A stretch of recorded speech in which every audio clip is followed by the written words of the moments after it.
മൗനം, സുഗന്ധങ്ങളുടെ പരിമളച്ചെപ്പ് അടച്ചു വെച്ചുകൊണ്ടുള്ള ജീവിതം, എല്ലാം ഈശോ മാത്രം അറിഞ്ഞാൽ മതി എന്നുള്ള നിശ്ചയദാർഢ്യം.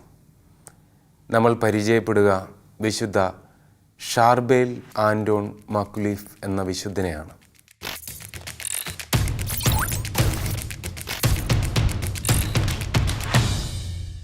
നമുക്ക് ഒരുപക്ഷെ കേരളത്തിൻ്റെ മണ്ണിൽ ഏറെ സുപരിചിതനാവുകയില്ല ഈ വിശുദ്ധൻ.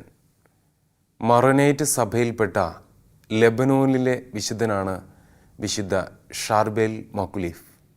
ഏഷ്യ മൈനറിലെ അന്ത്യോക്യ സഭയിൽ നിന്ന് വലിയ പീഡകളുടെ കാലത്ത് വിശുദ്ധ മറോൺ എന്ന വിശുദ്ധൻ AD 410 അവിടെ വലിയ പീഡകൾ നടക്കുകയാണ്. സഭ പീഡിപ്പിക്കപ്പെടുന്നു, ചിതറിക്കപ്പെടുന്നു. അന്ത്യോക്യ നമ്മളുടെ ആദ്യത്തെ മാർപ്പാപ്പ വിശുദ്ധ പത്രോസ്ലീഹ അദ്ദേഹത്തിൻ്റെ സിംഹാസനമായി 7 വർഷത്തോളം തിരഞ്ഞെടുത്ത മണ്ണ്, ആദ്യമായി ക്രിസ്ത്യാനികളെന്ന് വിളിക്കപ്പെട്ട മണ്ണ്, നമ്മുടെ സഭകളുടെ അമ്മയായ വിശ്വാസത്തിൻ്റെ ഈറ്റില്ലമായ മണ്ണ്. അവിടെ വലിയ പീഡകൾ വരുമ്പോൾ അവിടെ നിന്നും നമ്മുടെ പൗരസ്ത്യ സഭകളുടെ ഒരു വിശ്വാസ കേന്ദ്രം തകർക്കപ്പെടുന്ന സമയത്ത് വിശുദ്ധ മറോൺ അവിടെ നിന്ന് ഒരു താപസ ജീവിതത്തിലേക്ക് പ്രവേശിക്കുകയാണ്. മലഞ്ചെരുവിലേക്ക് പോകുന്നു. അത് വിശുദ്ധ അന്തോനീസിൻ്റെയൊക്കെ കാലഘട്ടമാണ്. വിശുദ്ധ അന്തോനീസ്, വിശുദ്ധ ജോൺ ക്രിസോസ്തം, അങ്ങനെയുള്ള മരുഭൂമിയിലെ താപസ ശ്രേഷ്ഠരും സഭാപിതാക്കന്മാരുമൊക്കെ ഉൾക്കൊള്ളുന്ന ആ വലിയൊരു ആത്മീയതയുടെ പിന്മുറക്കാരാണ് മറോനേറ്റ് സഭക്കാർ. അവർ അവസാനം അഭയം തേടുന്നത് ലെബനോനിലാണ്. അങ്ങനെ ലെബനോനിൽ മറോനേറ്റ് സഭ വളരുന്നു. അവരുടെ ഔദ്യോഗിക ഭാഷ എന്ന് പറയുന്നത് സുറിയാനിയായിരുന്നു. സുറിയാനി കുർബാനകളാണ് അവർ അർപ്പിച്ചിരുന്നത്. നമ്മുടെ തിരുസഭയിൽ, പ്രത്യേകമായി നമ്മുടെ വ്യക്തിഗത സഭകളിൽ സിറോ മലബാർ സഭ പോലെ മാർപ്പാപ്പയോട് ഐക്യപ്പെട്ട് നിൽക്കുന്ന ഒരു വ്യക്തിഗത സഭയാണ് മറോനേറ്റ് സഭ. വിശുദ്ധ ഷാർബേൽ ആൻഡോൺ മക്കുലീഫ്, അദ്ദേഹത്തിൻ്റെ രൂപം ഒരു മുഖം ഇങ്ങനെ മറച്ച് നേരെ നോക്കാതെ അദ്ദേഹത്തിൻ്റെ ദൃഷ്ടി ഇങ്ങനെ താഴ്ഭാഗത്തേക്ക് വെച്ച് വളരെ സൗമ്യമായി കാണപ്പെടുന്ന ഒരു ചിത്രമാണ്. നമ്മൾ ഇൻ്റർനെറ്റിലൊക്കെ എടുത്തു നോക്കുകയാണെങ്കിൽ ഷാർബേൽ, സെൻറ്റ് ഷാർബേൽ എന്ന് അടിച്ചു കൊടുക്കുകയാണെങ്കിൽ അദ്ദേഹത്തിനോടൊപ്പം ഒരു വിളക്കും കൂടി നമുക്ക് കാണാം. സാധാരണ വിശുദ്ധരുടെ കഥ പറഞ്ഞു തുടങ്ങേണ്ടത് അവരുടെ ജനനത്തോടു കൂടിയാണ്. എന്നാൽ അദ്ദേഹത്തിൻ്റെ മരണമായിരുന്നു ഏറെ സംഭവബഹുലമായിരുന്നത്. കാരണം ജീവിതകാലത്ത് ആരാലും അറിയപ്പെടാതെ മറഞ്ഞിരിക്കുന്നതിനായി, അദ്ദേഹത്തിൻ്റെ ദൃഷ്ടി ആരിലും പതിക്കപ്പെടാതിരിക്കുന്നതിനായി അദ്ദേഹം ഒരു മറ അദ്ദേഹത്തിന് ചുറ്റും സൂക്ഷിച്ചിരുന്നു. അതുകൊണ്ട് തന്നെ അദ്ദേഹത്തിൻ്റെ ഒരു കാഴ്ച പരിധി വളരെ കുറവായിരുന്നു. ചുറ്റും നോക്കുമ്പോൾ തന്നെ വലിയ താപസത്തിൻ്റെ ജീവിതമനുഷ്ഠിച്ച, ത്യാഗപരിത്യാഗത്തിൻ്റെ ജീവിതമനുഷ്ഠിച്ച ഈ സന്യാസിയുടെ മരണത്തോടു കൂടിയാണ്, ജീവിതകാലത്ത് തീരെ ശ്രദ്ധിക്കപ്പെടാതെ പോയിട്ടില്ല എങ്കിലും അദ്ദേഹം ആർക്കും പിടികൊടുത്തിരുന്നില്ല എന്നുള്ളതാണ് ഏറെ ശ്രദ്ധേയം. മരുഭൂമിയിലെ രണ്ടാമത്തെ അന്തോനീസ് എന്നറിയപ്പെടുകയും ലെബനോനിലെ ദേവദാരു എന്നറിയപ്പെടുകയും അതുപോലെ കിഴക്കിൻ്റെ കുമ്പസാരക്കാരൻ എന്നറിയപ്പെടുകയും ലെബനോനിൻ്റെ സൗരഭ്യം എന്നറിയപ്പെടുകയും ഒക്കെ ചെയ്തു. ഈ സൗരഭ്യമെന്നും വിളക്കെന്നും ദേവദാരു എന്നൊക്കെ വെറുതെ പറയുന്നതല്ല, അതിൻ്റെയൊക്കെ പിന്നിൽ ഓരോ കാരണങ്ങളുണ്ട്.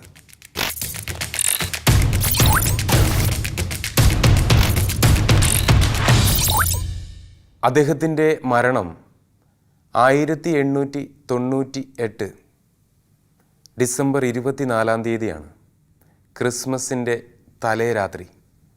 ഏറെ മഞ്ഞ് പെയ്തു വീഴുന്ന ദുർഘടം പിടിച്ച വഴിയിലൂടെ സന്യാസിമാർ അദ്ദേഹത്തെ അവർക്കായി നിശ്ചയിക്കപ്പെട്ട ആ ശവകുടീരത്തിൽ മൃതസംസ്കാരം ശുശ്രൂഷ നടത്തുകയാണ്.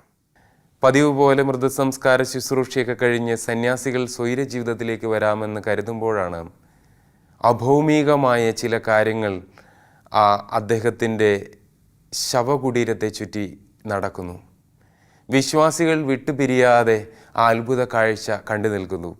ദൂരെ നിന്ന് പോലും ആൾക്കാർ ആ മറോനൈറ്റ് സന്യാസ സമൂഹത്തിൻ്റെ ആ ആശ്രമത്തിലെ ഇങ്ങനെ ഉയർന്നു നിൽക്കുന്ന വലിയ പ്രകാശം കണ്ട് ദൂരെ നിന്ന് പോലും പോലീസുകാർ പോലും വന്നതായിട്ട് പറയുന്നു.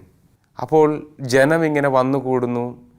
ഈ വിവരം അവർ വേഗം തന്നെ റോമിലേക്ക് അറിയിക്കുകയും റോമിൽ നിന്ന് അത് തുറന്ന് എന്താണ് സംഭവമെന്ന് അന്വേഷിക്കുന്നതിനായി ഏതാനും മാസങ്ങൾക്കുള്ളിൽ തന്നെ അനുവാദം വാങ്ങുകയുമാണ്. അങ്ങനെ ആ കല്ലറ തുറക്കുമ്പോൾ അദ്ദേഹത്തിൻ്റെ ശരീരം അഴുകാത്ത തരത്തിൽ, ഒരു മാറ്റവും സംഭവിക്കാത്ത തരത്തിൽ കണ്ടെത്തുകയാണ്. ആ പെട്ടി തുറക്കുമ്പോൾ മറ്റൊരു കാര്യവും കൂടി അവർ കാണുന്നു. ശരീരത്തിൽ നിന്ന് എന്തോ ഒരു ദ്രാവകം ഇങ്ങനെ ഒഴുകിയിറങ്ങുന്നു. അതിന് അഭൗമികമായ സൗരഭ്യം. അതുപോലെ അവിടെ കണ്ടവരും അത് കേട്ടവരും തൊട്ടവരും പ്രാർത്ഥിച്ചവരുമെല്ലാം വലിയ സൗഖ്യത്തിലേക്ക് പ്രവേശിക്കുന്നു. അനേകം മനുഷ്യർ വലിയ നെടുവീർപ്പോടെ അവർ വലിയൊരു അനുതാപത്തിൻ്റെ അരൂപി സ്വീകരിക്കുന്നു. അത് ഈ താപസരുടെ സ്വൈരജീവിതത്തെ തടസ്സപ്പെടുത്തുന്ന ഒരു കാര്യമായതുകൊണ്ട് തന്നെ അദ്ദേഹം അവിടെ നിന്ന് അദ്ദേഹത്തിൻ്റെ ശരീരം മാറ്റപ്പെടുകയാണ്. ആ കല്ലറയിൽ നിന്നെടുത്ത് രഹസ്യമായി ഈ ആശ്രമത്തിൻ്റെ ഉള്ളറകളിൽ സൂക്ഷിക്കുകയാണ്. ജനങ്ങൾക്കറിയില്ല എവിടെയാണ് ഈ മൃതശരീരം ഇനി സൂക്ഷിച്ചിരിക്കുന്നതെന്ന്. കാരണം അതുപോലെ ജനങ്ങൾ ഇവരുടെ താപസം അനുഷ്ഠിക്കുന്ന മണ്ണിലേക്ക് വന്ന് നിറഞ്ഞപ്പോൾ അവരെ പേടിച്ച്, ജനങ്ങളെ പേടിച്ച്, ഒരുപക്ഷെ അവരുടെ ചിന്താഗതി അങ്ങനെ ആയിരുന്നിരിക്കാം, കുറച്ച് നാളുകൾക്ക് ശേഷം ഈ ശരീരം നശിച്ചേക്കും എന്നുള്ള പ്രതീക്ഷയിൽ ഇങ്ങനെ സൂക്ഷിക്കുകയാണ്. ശരീരത്തിന് മറ്റൊരു പ്രത്യേകത കൂടി ഉണ്ടായിരുന്നു. ശരീരത്തിൽ രക്തവും ജലവും ഉണ്ടായിരുന്നു. അതുപോലെ ശരീരത്തിന് ഇങ്ങനെ ഒരു വഴക്കം, ഫ്ലെക്സിബിലിറ്റി ഉണ്ടായിരുന്നു. ഒരു ജീവനുള്ള ശരീരത്തിൻ്റേതുപോലെ, ശരിക്കും ജീവനുള്ള ഒരു ശരീരം പോലെ തോന്നിപ്പിച്ചു. ഇത് സന്യാസിമാർക്ക് തുടക്കത്തിൽ ഒരു ഭാരമായി തോന്നുകയും അവരിത് വീണ്ടും കൂടുതൽ പെട്ടെന്ന് ഈ ശരീരം ദ്രവിച്ച് തീരുന്ന ഒരു അന്തരീക്ഷത്തിലേക്ക് ഇത് മാറ്റുകയും അവരുടെ തന്നെ ആശ്രമത്തിൻ്റെ ഉള്ളിലുള്ള കരിയൊക്കെ സൂക്ഷിക്കുന്ന ഒരു സ്ഥലത്ത് ഇത് വെക്കുകയും ചെയ്തു. അങ്ങനെ അവർ പ്രാർത്ഥനയിലായിരിക്കുന്ന സമയം, അവരുടെ യാമപ്രാർത്ഥനയുടെ സമയത്ത് വലിയ സൗരഭ്യം അവരുടെ ഇടയിൽ ഇങ്ങനെ ഇറങ്ങുകയാണ്. ഇത് മൂടി വയ്ക്കാൻ പറ്റാത്തൊരു സൗരഭ്യമായി തീരുന്നു. അതുമാത്രവുമല്ല, ഇവർ ആ ശരീരം സൂക്ഷിച്ചിരുന്ന ഗോവണി ഉള്ള ഒരു മുറിയാണ്. ആ മുറിയിൽ നിന്ന് ഗോവണിയിലൂടെ ഒഴുകിയിറങ്ങിയ ഒരു ദ്രാവകം, അത് ഒരു തൈലം പോലെ ഇങ്ങനെ ഒഴുകിയിറങ്ങുകയാണ്. രക്തവർണ്ണമായ തൈലം. അതും ഇവർക്ക് മറച്ചു വെക്കാൻ പറ്റാത്തതുപോലെ പുറം ലോകത്തേക്ക് ഒഴുകിയിറങ്ങുകയാണ്. ഇത് വീണ്ടും അവിടെ നിന്ന് ആ ശരീരം എടുത്തു. അവരത് ആ പെട്ടി തുണിയിലിങ്ങനെ പൊതിഞ്ഞ് സൂക്ഷിക്കുകയാണ്. ഇത് സൂക്ഷിക്കുന്നതിനായി പ്രത്യേകമായി നിശ്ചയിക്കപ്പെട്ടിരിക്കുന്ന സന്യാസി ഇത് അസ്വസ്ഥതയ്ക്ക് കാരണമാകുകയാണ്. കാരണം ഇതിൽ നിന്നിങ്ങനെ ദ്രാവകം പ്രവഹിച്ചുകൊണ്ടിരിക്കുക. സന്യാസി ദിവസം 2 or 3 ബെഡ്ഷീറ്റ് പോലെയുള്ള തുണി കൊണ്ട് ഈ ശവമഞ്ചം പൊതിയും, അത് വീണ്ടും എടുത്തു മാറ്റും. അങ്ങനെ സംഭവിച്ചുകൊണ്ടിരിക്കുക. അപ്പോൾ ഈ സന്യാസിക്ക് തോന്നി അദ്ദേഹത്തിൻ്റെ ആന്തരാവയവങ്ങളിൽ നിന്നാണ് ഇത് പ്രവഹിക്കുന്നത്. അങ്ങനെയെങ്കിൽ ആന്തരാവയവങ്ങൾ നീക്കം ചെയ്തേക്കാം. അങ്ങനെ മറ്റൊരു സർജൻ്റെ സഹായത്തോടെ ഈ ശരീരത്തിൻ്റെ ആന്തരാവയവങ്ങൾ തുറന്ന് നീക്കം ചെയ്യാനുള്ള പരിശ്രമം വരെ നടത്തി. അപ്പോൾ ജീവനുള്ള ഒരു മനുഷ്യൻ്റെ ആന്തരാവയവം പോലെ അത് കാണപ്പെട്ടു എന്നാണ് പറയുക. അങ്ങനെ പിന്നീട് ജനങ്ങളുടെ വലിയ നിർബന്ധം, കാരണം ഇതിൻ്റെ ഒരു പ്രധാന പ്രശ്നമെന്ന് പറഞ്ഞാൽ അൾത്താര വണക്കത്തിന് നിശ്ചയിക്കപ്പെടുന്നതിന് എത്രയോ മുൻപ് തന്നെ ജനങ്ങൾ ഇദ്ദേഹത്തെ വണങ്ങിത്തുടങ്ങി. വിശുദ്ധർക്ക് കൊടുക്കുന്ന മഹത്വവും പ്രാർത്ഥനകളും മൃതസംസ്കാര ശുശ്രൂഷ കഴിഞ്ഞ് ഏതാനും ദിവസങ്ങളും മാസങ്ങളും മാത്രമേ ആയിട്ടുള്ളൂ എന്നുള്ളത് നമ്മൾ മനസ്സിലാക്കണം. അങ്ങനെ ജനങ്ങളുടെ ശല്യം സഹിക്കവയ്യാതെ ഇദ്ദേഹത്തിൻ്റെ ശരീരം ഒരു നിൽക്കുന്ന രീതിയിൽ പ്രദർശിപ്പിച്ചു ഈ അവരുടെ ഈ മൊണാസ്ട്രിയിൽ. അത് നിൽക്കുന്ന രൂപത്തിൽ വയ്ക്കുമ്പോൾ പലരും പരീക്ഷണങ്ങളുമായി മുന്നോട്ട് വന്ന് പല ശാസ്ത്രജ്ഞർ, ഡോക്ടർമാരൊക്കെ ഇത്, കാരണം ചരിത്രത്തിൽ അങ്ങനെ ഒരു കാര്യം അടയാളപ്പെടുത്തിയിട്ടില്ല. ഈ ശരീരത്തിൽ നിന്ന് ഇങ്ങനെ വലിയൊരു പ്രവാഹം, അതും വലിയൊരു സുഗന്ധ തൈലത്തിൻ്റെ, ഇത് എവിടെ നിന്ന് വരുന്നു, എങ്ങനെ ഉത്ഭവിക്കുന്നു, ഇതൊക്കെ ഏറെ കൗതുകകരമായിട്ട് അവർക്ക് തോന്നുകയാണ്. കാരണം ഒരു ചെറിയ അളവിലല്ല, ഇത്ര അധികം അളവിൽ ഒരു ഒഴുക്ക് ഒരു ശരീരത്തിൽ നിന്നും ഉണ്ടായിട്ടില്ല എന്നുള്ളതാണ് ചരിത്രം അടയാളപ്പെടുത്തുക. കാരണം അദ്ദേഹത്തിൻ്റെ ശരീരത്തിൻ്റെ വെയ്റ്റിൻ്റെയൊക്കെ എത്രയോ 10 മടങ്ങ് അളവിൽ ഈ തൈലം ഇങ്ങനെ ഒഴുകിക്കൊണ്ടിരിക്കും. ഇത് എവിടെ നിന്ന് വരുന്നു എന്നുള്ളത് ഒരു സാധാരണ ചോദ്യമായി അവശേഷിക്കുകയാണ്. അങ്ങനെ പലരും ഇത് കുമ്മായത്തിൽ ഇദ്ദേഹത്തിൻ്റെ ശരീരം മുക്കി വെച്ച് അത് ഡീക്കേ ആവുന്നുണ്ടോ, നശിക്കുന്നുണ്ടോ എന്നൊക്കെ ആൾക്കാർ പരീക്ഷണം നടത്തുകയാണ്. ഒരു തരത്തിൽ നമുക്ക് വേദന തോന്നുന്ന തരത്തിൽ അദ്ദേഹത്തിൻ്റെ ശരീരം ഇങ്ങനെ എന്താണ് നശിച്ചു പോകാത്തെന്നുള്ള ഒരു ആകുലത പോലെ ആദ്യകാലങ്ങളിൽ കരുതുകയാണ്. പിന്നീടാണ് ഈ ഷാർബേൽ എന്ന് പറയുന്ന ഈ സന്യാസി ഈ മുസ്ലിം രാഷ്ട്രമായ ലെബനോനെ വല്ലാതെ അസ്വസ്ഥപ്പെടുത്തുന്നുവെന്ന് ലെബനോൻ്റെ പ്രസിഡന്റ് മനസ്സിലാക്കി അവരുടെ ഒരു മന്ത്രി അങ്ങോട്ട് പറഞ്ഞു വിടുകയും, ഈ മന്ത്രി വരുമ്പോൾ അത്ഭുതങ്ങൾ നടന്നാൽ ജനങ്ങൾ മണികിലുക്കി വലിയ ശബ്ദമുണ്ടാക്കും, ദൈവത്തിന് നന്ദി പറയും. ഇതെല്ലാം അവിടെ നടക്കുന്ന സന്യാസിമാരുടെ കയ്യിലുള്ള കാര്യമല്ല, ജനങ്ങൾ ഓൾറെഡി ഏറ്റെടുത്തു കഴിഞ്ഞു. ലോകത്തിൻ്റെ വിവിധ കോണുകളിൽ നിന്ന് അനേകം കത്തുകൾ, വിവിധ രാജ്യങ്ങളിൽ നിന്ന് ഞങ്ങൾക്ക് എന്തെങ്കിലും ഒന്ന് ഷർബേൽ ബാബയുടെ ആ കുടീരത്തിൽ നിന്ന് എന്തെങ്കിലും ഒരു മണ്ണോ എന്തെങ്കിലും സംഭവമോ, ചുറ്റുമുള്ള മരങ്ങൾ വരെ മുറിച്ചു മാറ്റപ്പെട്ടു. മരത്തിൻ്റെ തൊലികൾ പോലും സൗഖ്യത്തിന് കാരണമായി മാറി. അവിടെ നിന്നുള്ള മണ്ണുകളൊക്കെ ജനങ്ങൾ ക്രമാതീതമായി അവിടുന്ന് ശേഖരിച്ചു കൊണ്ടുപോയി. അത് വലിയ അത്ഭുതത്തിന് കാരണമായി. അദ്ദേഹത്തിൻ്റെ ശരീരത്തോട് ചേർന്ന് കിടന്നിരുന്ന വസ്ത്രാഞ്ജനങ്ങൾ വലിയ അത്ഭുതത്തിന് കാരണമായി. ഈ അത്ഭുതങ്ങളെന്ന് പറയുമ്പോൾ അതിൽ മരിച്ചവരെ ഉയർപ്പിച്ച അത്ഭുതങ്ങൾ അടക്കമുണ്ട്. ഒരുപക്ഷെ തിരുസഭയുടെ ചരിത്രത്തിൽ അടിക്കടി ഇത്രയധികം അത്ഭുതങ്ങൾ അടയാളപ്പെടുത്തിയിട്ടുള്ള മറ്റൊരു വിശുദ്ധനുണ്ടോ എന്ന് നമുക്ക് ചിന്തിക്കേണ്ടി വരും. കാരണം 33,000-ൽ പരം അത്ഭുതങ്ങൾ കുറേ കാലങ്ങൾക്ക് മുൻപ് തന്നെ അവിടെ വന്നത് ആ ഭിത്തിയിൽ പ്രദർശിപ്പിച്ചു കഴിഞ്ഞു. ബാക്കിയുള്ള അനേകം അത്ഭുതങ്ങൾ അവിടെ സാക്ഷ്യപ്പെടുത്താൻ പറ്റാത്ത തരത്തിലാണ്. അദ്ദേഹത്തിൻ്റെ നാമകരണ പരിപാടികൾക്ക് ഏറെ ശ്രദ്ധേയമായി നിന്നതും അതിനുവേണ്ടി അടയാളപ്പെടുത്തിയതുമായ അത്ഭുതം, ഒരു പാരലറ്റിക്കായ ഒരു സ്ത്രീ, ആ സ്ത്രീയുടെ ശരീരം തളർന്നു കിടക്കുകയാണ്. ആ സ്ത്രീ ഷർബേൽ ബാബയുടെ മാധ്യസ്ഥം യാചിച്ച് പ്രാർത്ഥിക്കുകയും രാത്രിയിൽ അദ്ദേഹം വന്ന് ഒരു ശസ്ത്രക്രിയ നടത്തുകയും കഴുത്തിൻ്റെ ഇരുവശങ്ങളിലുമായി അതിങ്ങനെ മുറിച്ച് തുന്നിക്കെട്ടിയ പാട് പിറ്റേ ദിവസം വീട്ടിലുള്ളവർ കാണുകയും, അത് ഷർബേൽ ബാബയുടെ കൂടെ മറ്റ് 2 സന്യാസിമാർ കൂടെ ഉണ്ടായിരുന്നു. അപ്പോൾ എല്ലാ മാസവും കൃത്യമായി ഒരു ദിവസം, നിശ്ചിത ദിവസം ആ ആശ്രമത്തിൽ പോയി പ്രാർത്ഥിക്കണമെന്നും എല്ലാ ദിവസവും ദിവ്യബലിയിൽ സംബന്ധിക്കണമെന്നും വിശുദ്ധ ഷാർബേൽ ആ സ്ത്രീയോട് ആവശ്യപ്പെടുകയുണ്ടായി. അത് പിന്നീട് ഒരു വ്യാപകമായിട്ടുള്ളൊരു ഭക്തിയായി മാറി.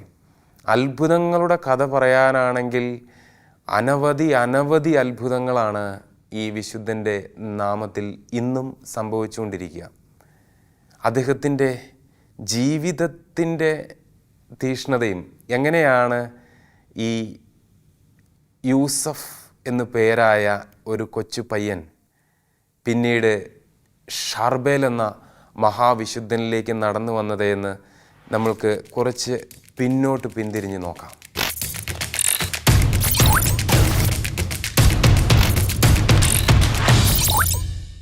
1828 മെയ് മാസം 8-ാം തീയതി ബെക്കാക്രാഫ എന്ന ആ മലയുടെ മുകളിലാണ് അദ്ദേഹത്തിൻ്റെ കുഞ്ഞു ഭവനത്തിൽ ഈ പൈതൽ ജന്മമെടുക്കുക. യൂസഫ് എന്നായിരുന്നു പേര്. യൂസഫ് പിതാവിൻ്റെ പേരാണ്. അദ്ദേഹത്തിൻ്റെ പിതാവ് ഒരു കോവർ കഴുതയുടെ ഡ്രൈവറായിരുന്നു. അമ്മ ബ്രിജീത്ത. ഒരു പാവപ്പെട്ട കുടുംബമാണ്, 5 മക്കൾ. ആ കാലഘട്ടത്തിൽ ക്രിസ്ത്യാനികൾ ഏറെ പീഡിപ്പിക്കപ്പെട്ടിരുന്ന ഒരു കാലഘട്ടമാണ്.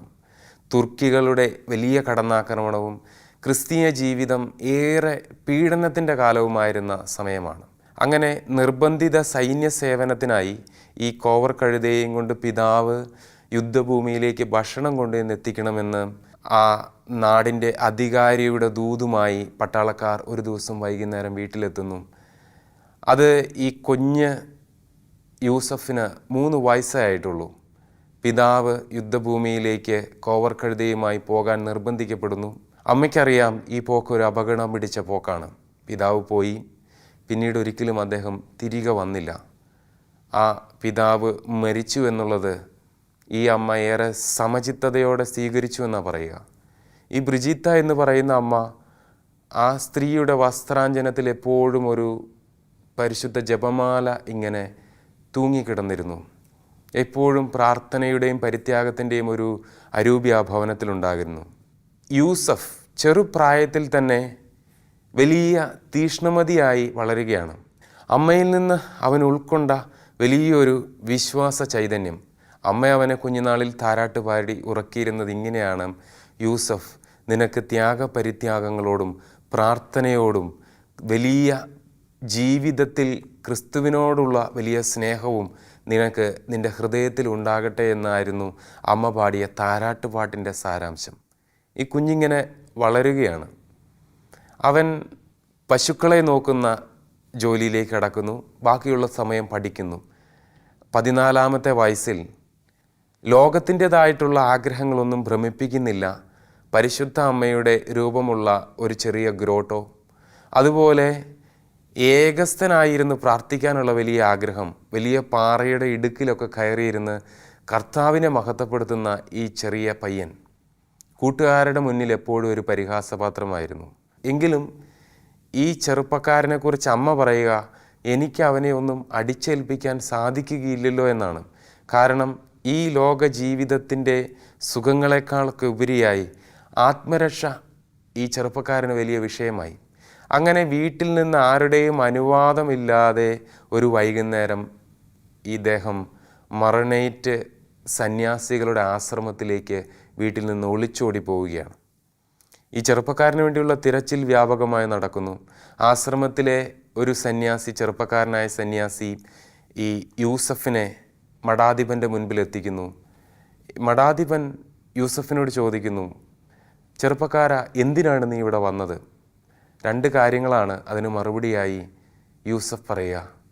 1, കർത്താവിൻ്റെ ഇഷ്ടമനുസരിച്ച് ജീവിക്കുവാനും, 2, ആത്മരക്ഷ പ്രാപിക്കുവാനും. അതിലെല്ലാം ഉണ്ടായിരുന്നു. അങ്ങനെ ഈ ചെറുപ്പക്കാരൻ ആശ്രമത്തിൽ ചേർക്കപ്പെടുന്നു. പിന്നീട് അമ്മയുടെ സഹോദരനും മറ്റ് സഹോദരങ്ങളും അമ്മയും യൂസഫ് ഇവിടെ ഉണ്ട് എന്നറിഞ്ഞ് കാണാൻ വരികയാണ്. അപ്പോൾ മകനെ, എങ്ങനെയാണ് നിനക്കിങ്ങനെ ഒരു തോന്നലുണ്ടായത് എന്ന് അമ്മ ചോദിക്കുന്നു. ബാക്കിയുള്ളവർ പറയുന്നു, ഈ മകൻ, പ്രത്യേകിച്ച് അമ്മയുടെ ആങ്ങള ഈ കലഹിക്കുന്നു.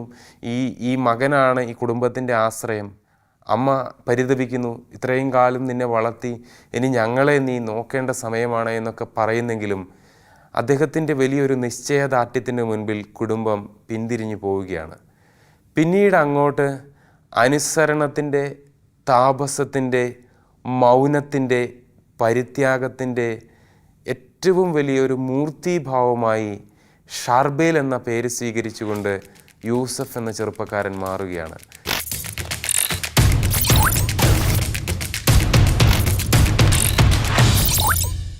അദ്ദേഹത്തിൻ്റെ തിരുപ്പട്ട സ്വീകരണത്തിന് മുൻപായും അമ്മ കാണാനായി വരുമ്പോൾ വളരെ ശ്രദ്ധേയമായൊരു സംഭവം നടക്കുന്നുണ്ട്. അമ്മ ഈ ആശ്രമത്തിൻ്റെ പുറത്തുള്ള വാതിലിരുന്ന്, യൂസഫ്, എനിക്ക് ഒരു തവണ കൂടി നിൻ്റെ മുഖം ഒന്ന് കാണിക്കാൻ എന്നെ അനുവദിക്കാമോ എന്ന് ചോദിക്കുമ്പോൾ യൂസഫ് ഒരു നെടുവീർപ്പോടെ അത് നിരാകരിക്കുകയാണ്. അവസാനമായി അമ്മ യൂസഫിന് താരാട്ടുപാട്ട് പാടിക്കൊടുത്തിരുന്ന ആ വരികൾ വീണ്ടും ആവർത്തിക്കുകയാണ്: യൂസഫ്, നിനക്ക് ത്യാഗപരിത്യാഗത്തോടും പ്രാർത്ഥനയോടും ദൈവത്തോടും വലിയ താല്പര്യമുണ്ടാകട്ടെ എന്ന് പറഞ്ഞ് അമ്മ എന്നേക്കുമായി വന്ന വഴിയിലൂടെ തന്നെ തിരിച്ചു പോവുകയാണ്. ഒരുപക്ഷെ ഇതെന്ത് ത്യാഗമെന്ന് നമുക്ക് തോന്നിയേക്കാം. സ്വന്തം പെറ്റമ്മയ്ക്ക് ഈ മുഖമൊന്ന് കാണാനുള്ള അവസരം പോലും കൊടുക്കാതിരുന്ന ഷാർബേലിൻ്റെ ലോകം ഈ അമ്മയായിരുന്നു. അദ്ദേഹത്തിൻ്റെ ജീവിതത്തിൻ്റെ എല്ലാ ആശ്രയമെന്ന് പറയുന്നതും ഈ അമ്മയായിരുന്നു. അദ്ദേഹത്തിൻ്റെ സ്നേഹലോകമായിരുന്നു അമ്മ. അത് വേണ്ട എന്ന് വയ്ക്കുകയാണ്. ദിവസത്തിൽ ഒരു തവണ മാത്രം ഭക്ഷണം കഴിച്ചു. മാംസം ഒരിക്കലും ഭക്ഷിച്ചില്ല. എന്തെങ്കിലും ഉപേക്ഷിക്കപ്പെട്ട ഭക്ഷണമായിരുന്നു അദ്ദേഹം ആഹരിച്ചിരുന്നത്. എപ്പോഴും ജോലിയിൽ തൽപരനായിരുന്നു.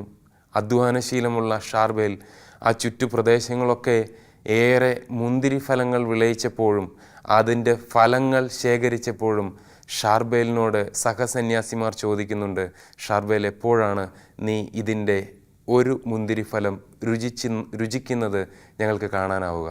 അങ്ങനെ ഷാർബേലിൻ്റെ ജീവിതം മുന്നോട്ട് പോകുമ്പോൾ അദ്ദേഹം ഈ താപസ ജീവിതവും സന്യാസ ജീവിതവും ഈ മറോനേറ്റ് സഭയ്ക്കുള്ളിൽ തന്നെ രണ്ടാണ്.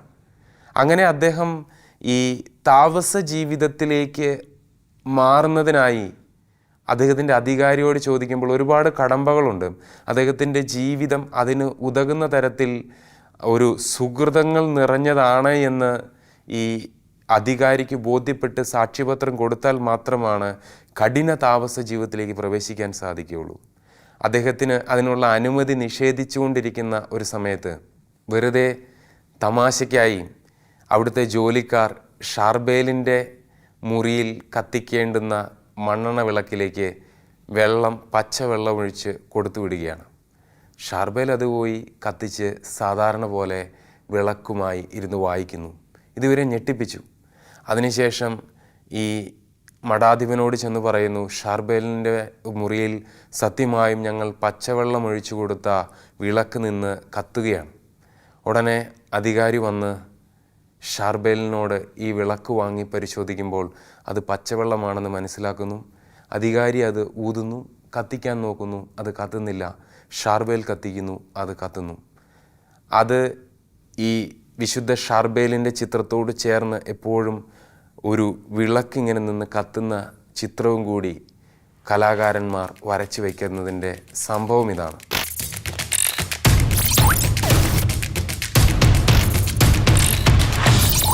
അദ്ദേഹത്തിൻ്റെ ജീവിതം സാധാരണ ജീവിതമല്ല എന്ന് മനസ്സിലാക്കിക്കൊണ്ട് ഈ മഠാധിപൻ അദ്ദേഹത്തെ സന്യാസ ജീവിതത്തിലേക്ക്, താപസത്തിലേക്ക് പ്രവേശിക്കാനായി അനുവദിക്കുകയാണ്.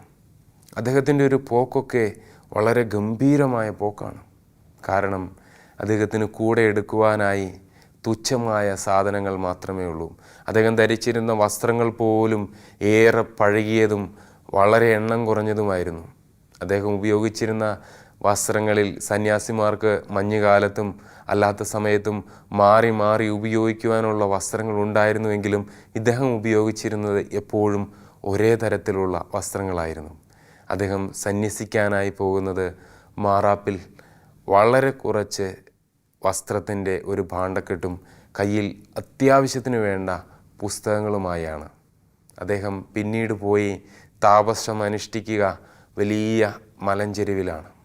അദ്ദേഹത്തിൻ്റെ ആ ബലിയർപ്പണവും രാത്രിയിൽ ഉണർന്ന് ബലിയർപ്പിക്കുക എന്നുള്ളത്, ആ ബലിയർപ്പണത്തിന് ശേഷം രാത്രിയെ പകലാക്കിക്കൊണ്ട് രാത്രിയുടെ യാമങ്ങളിൽ മുഴുവനും അദ്ദേഹം നടത്തിയ നീണ്ട പ്രാർത്ഥനകൾ, അദ്ദേഹം നടത്തിയ പിന്നീട് അദ്ദേഹത്തിൻ്റെ സാന്നിധ്യത്തിൽ നടന്ന പിശാചിൻ്റെ ബഹിഷ്കരണങ്ങൾ, നാട്ടിൽ വലിയ വെട്ടുക്കിളികളുടെ ശല്യമുണ്ടാകുമ്പോൾ അദ്ദേഹത്തിൻ്റെ സാന്നിധ്യം ആ പ്രദേശത്തെ കർഷകർക്കുണ്ടാക്കിയ വലിയ ആശ്വാസം.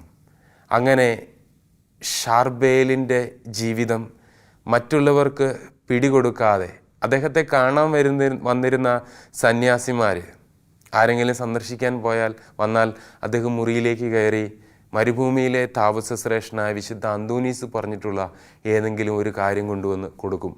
അത് വരുന്നവർ വായിക്കും. വായിച്ചതിന് ശേഷം അദ്ദേഹം വന്ന അതിഥിയെ നോക്കും. അതിൻ്റെ അർത്ഥം സംസാരിക്കാനുള്ള സംസാരം കഴിഞ്ഞു എന്നാണ്. അതിനുശേഷം അവർക്ക് പോകാം.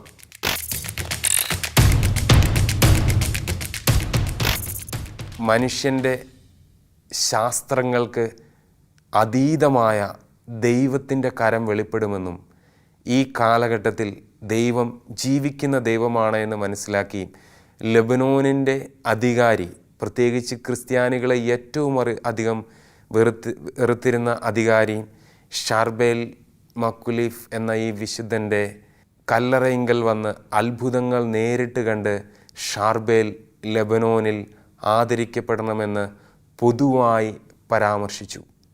ഇതാണ് ക്രിസ്ത്യാനികളുടെ ജീവിതത്തിൻ്റെ മേൽ പ്രതികൂലതയുടെ കാലത്ത് വരാൻ പോകുന്ന സംരക്ഷണ കവചം.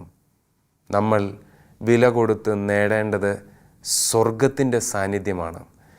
സ്വർഗത്തിന് പ്രവർത്തിക്കാൻ എല്ലാ കാലഘട്ടങ്ങളിലും സ്വർഗത്തിൻ്റേതായിട്ടുള്ള കരങ്ങളും കാലുകളും സ്വർഗത്തിൻ്റെ ഹൃദയവും ഈ ഭൂമിയിൽ വേണം.